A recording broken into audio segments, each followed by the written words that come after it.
ભક્ત અને ભગવાન વચ્ચેના જે પ્રતિબંધ છે એને દૂર કરનારા ભગવાન એવા મુરારી છે. અને યમુનાજીમાં રજ છે. કઈ રજ છે? મુરારી પદ પંકજ. આપણે કેવલ યમુનાજીનું જલનું પાન કરીએ ને, જલની એ રજ પણ આપણી અંદર જલની સાથે આવે અને ત્યારે પ્રભુની પ્રાપ્તિમાં અંતરાયરૂપ પ્રતિબંધરૂપ બધા દોષો દૂર થાય છે. એટલા માટે ત્યાં મુરારી શબ્દનો પ્રયોગ કર્યો છે. 16,000 કન્યાઓને છોડાવી પ્રભુએ. કહ્યું, તમારા પોતપોતાના રાજ્યમાં તમારા પિતાઓને ત્યાં હું તમને સન્માનથી પાછા મોકલી આપું. આ કન્યાઓ પ્રભુને કહેવા લાગી, પ્રભુ સંસારના લોકોના સ્વભાવને આપ જાણતા નથી. એક રાત પણ કોઈ કન્યા ઘરમાં ન રહે ને તો લોકો એના પર અવિશ્વાસ કરે. આટલા વર્ષોથી અમે આના કેદમાં છીએ, સમાજમાં હવે અમારો સ્વીકાર કોણ કરશે? અને આપે તો સંસારની જેલમાંથી અમને છોડાવી છે, પાછા શા માટે સંસારની કેદમાં મોકલો છો? પ્રભુ, અમે તો મનથી આપને વરી ચૂકી છીએ. હવે જો ઠાકોરજી ચાહત તેમને દાસી તરીકે પોતાને ત્યાં સેવામાં રાખત, પણ ઠાકોરજીએ સ્ત્રી શક્તિનું કેટલું મોટું સન્માન કર્યું છે. વ્રજ લીલામાં પણ સ્ત્રી શક્તિને જાગૃત કરી છે ઠાકોરજીએ. કંસને મારતા પહેલા તો ગોપીઓના માધ્યમથી બધા મથુરાવાસીઓના મન પ્રભુએ બદલી નાખ્યા છે. ગોપીઓ મથુરામાં ઘેર ઘેર ગોરસ વેચવા જાય અને કૃષ્ણની લીલાની વાતો કરે. બધા મથુરાવાસીઓના મન બદલાય તો કૃષ્ણને જ પોતાના રાજા માનતા હતા. એટલે કંસને માર્યો ભગવાને, એક પણ મથુરાવાસી વિરોધ નથી કર્યો. સ્ત્રી સમાજમાં જાગૃત હોય તો સમાજનો બહુ મોટો વિકાસ થાય, સમાજમાં ક્રાંતિ આવે. સ્ત્રી એ શક્તિ છે. શક્તિનો સદુપયોગ થાય તો વિકાસ થાય અને દુરુપયોગ થાય તો વિનાશ થાય. સ્ત્રી ભણેલી હોવી જોઈએ, જાગૃત હોવી જોઈએ. કારણ કે ત્રણ કોળની એના પર જવાબદારી છે. કઈ ખોટું કામ કરે તો એના મા બાપના કોળને લાંછન લાગે. વારે ઘડીએ સાંભળવું પડે, તારા મા બાપે તને કઈ સંસ્કાર નથી આપ્યા. મા બાપને મહેનત સાંભળવા પડે. સમજદાર હોય મા બાપનું નામ પણ રોશન કરે. જો તો ખરા, ફલાણા ભાઈની આ દીકરી કેટલી સંસ્કારી છે.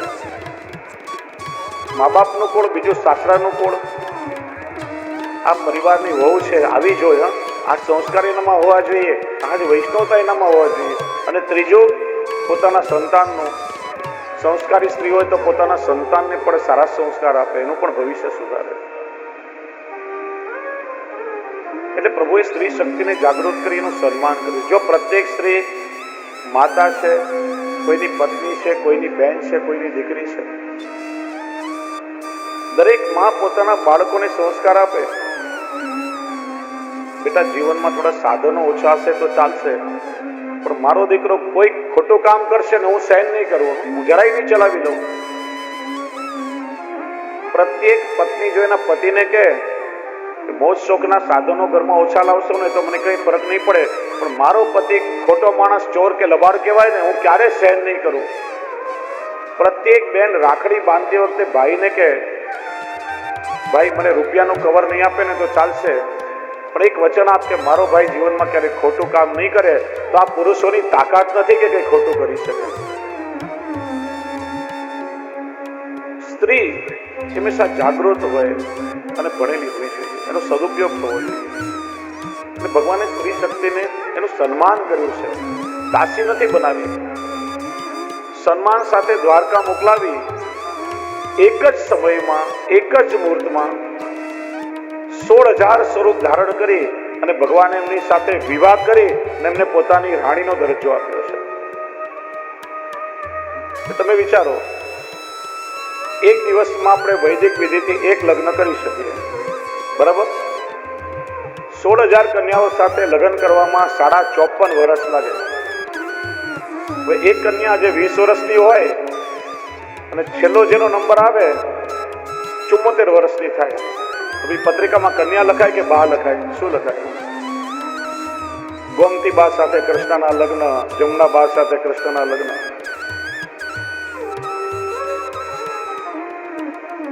આ કન્યાઓએ પ્રભુને વિનંતી કરી છે, પ્રભુ હવે મને સંસારમાં નથી પડવું, અમે તો આપના શરણમાં છીએ, આપ કૃપા કરો. અને વિનંતી કરે છે, मेरे सिर पर रख दो ठाकुर अपने दोनों हाथ, अरे देना हो तो दीजिए जन्म जन्म का साथ.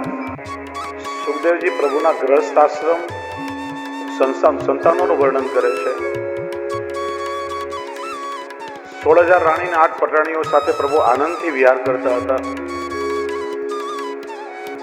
નારદજી વિચારે, કોઈ વ્યક્તિ એકાંતમાં હોય ને એની પરીક્ષા ના થાય કે એનામાં કેટલો સંયમ છે, પણ ચારે તરફ વિષયોથી ઘેરાયેલો હોય ને ત્યારે એની પરીક્ષા થાય. વિચાર્યો, આ કલિયુગનો જીવ એક ઘરવાળીને સરખી રીતે સાચવી ના શકે, આ 16,000 ને સાચવતા કેમ હશે? વિચારું, ક્યાંય કલહ થતો હશે, ક્યાંય એકબીજીની ઈર્ષા કરતી હશે, ક્યાંય એકબીજીની નિંદા કરતી હશે, કોઈ ભગવાનને ફરિયાદ કરતી હશે, કોઈ મોઢું ફુલાવીને બેઠી હશે. એક એક મહેલમાં જઈને નારદજી પ્રભુના ગ્રસ્ત આશ્રમને જોવે છે. કોઈ મહેલમાં પ્રભુ ભોજન કરી રહ્યા છે, રાણી પ્રભુને પંખો ઢાળી રહી છે. ક્યાંય રાણી મનોહાર કરીને પ્રભુને સુંદર સામગ્રી રોગાવી રહી છે. ક્યાંય પ્રભુ પોઢ્યા છે, પ્રભુની રાણી ચરણ સેવા કરી રહી છે. ક્યાંય પ્રભુ પોતાની પટરાણી સાથે ચોપાટ રમી રહ્યા છે. કોઈ મહેલમાં પ્રભુ પોતાની રાણી સાથે હિંડોળા ખાટ પર ઝૂલી રહ્યા છે. ક્યાંય પ્રભુ ઉદ્યાનમાં વિહાર કરી રહ્યા છે. ક્યાંય મધુર વાર્તાલાપ કરી રહ્યા છે. જે સુખ વ્રજલીલામાં આપ્યું ઠાકોરજી અહીંયા પણ આપી રહ્યા છે. કે છે કે ભગવાનની પ્રત્યેક રાણીઓએ 10-10 પુત્રોને જન્મ આપ્યો છે. 16,000 રાણી 8 પટરાણી 1,60,080 પુત્ર ભગવાન કૃષ્ણને થયા છે. વિચારો કેટલો નાનકડો પરિવાર છે પ્રભુનો. પ્રશ્ન થાય કે શું પુત્ર થયા છે, પુત્રી નહીં થઈ હોય? શ્રી મહાપ્રભુજી આજ્ઞા કરે સુબોધનીજીમાં કે જ્યાં જ્યાં ભગવાનના પુત્રોના નામનું વર્ણન છે, જેમ કે 10 પુત્રોનું નામ બતાવ્યું રૂકમણીજીના, ચારુ દેશના સુદેશનશ્ચ ચારુ દેહશ્ચ વીર્યવાન સુચારુ વયારુ ભદ્રશ્ચ ગુપ્તચારુ તથા પર.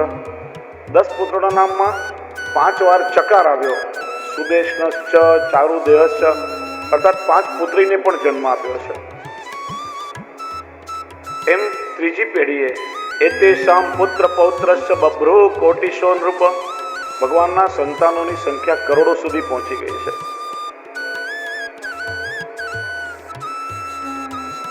પ્રભુએ પોતાની દરેક જવાબદારી આદર્શ રીતે નિભાવી છે.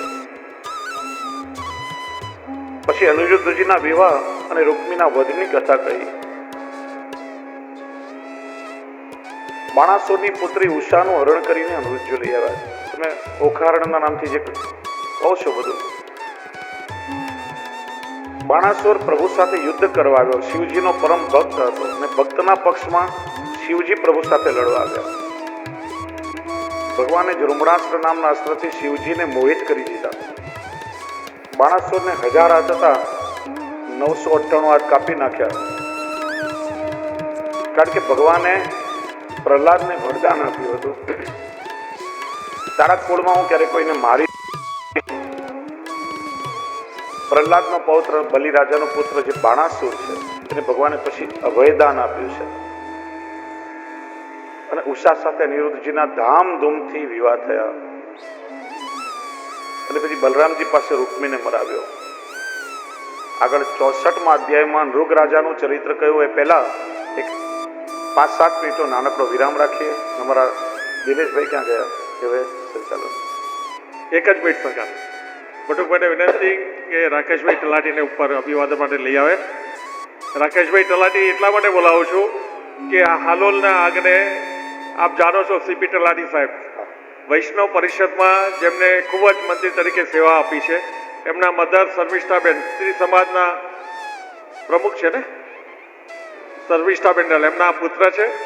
અને એવી સુંદર અત્યારે પોલીકે ઇન્ડિયા હાલોલમાં જે યુનિટ છે ભારત વર્ષની અંદર કેબલની અંદર, અને આપણા હાલોલના એક વૈષ્ણવને પોલીકેમના CMD chairman managing director Inderbhai Jaisinghani એમને ડાયરેક્ટર બનાવ્યા છે. એક સરળ સુંદર વ્યક્તિ જેમનું કામ કરવાની પદ્ધતિ છે એટલે આપણે એમનું બહુમાન કરી રહ્યા છીએ.